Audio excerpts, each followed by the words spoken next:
Ошо кыргыз эли рахмат, күндөн күнгө элдин биримдиги, элдин күчү бир жактуу болуп коррупция менен күрөшөбүз деген кептин негизи ишке ашып атат деп ойлойм.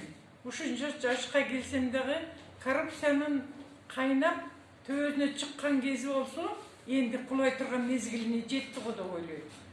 Коррупция менен каршы күрөшүш үчүн эл дайыма биримдикте, бирдиктүү күч менен биринин кылган кетирген кемчилигин бири көрүп, билип тура турган болсо гана коррупция менен күрөшкөнгө туура келет.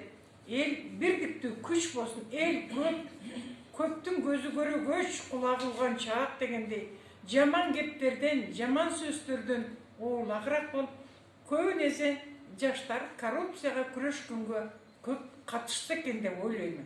Элдин күчү биримдикте, эл көп түкүрсө көл болот дегендей, көрөгөч көздөрү менен коррупцияны Кыргызстандан кууп салганга алы жетип калса экен деген тилегим бар. Жаштарга рахмат.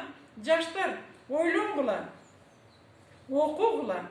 Коррупция менен каты күрөшүү силердин колуңардан келе турган иш. Мен силерге ишенем, жаштар. Туура, апчы, рахмат, туура айттыңыз.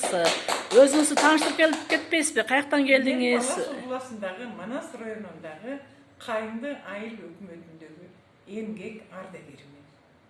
Жакшы. Жакшы. Шатманова Турдукан эжеке, рахмат сизге оюңузга.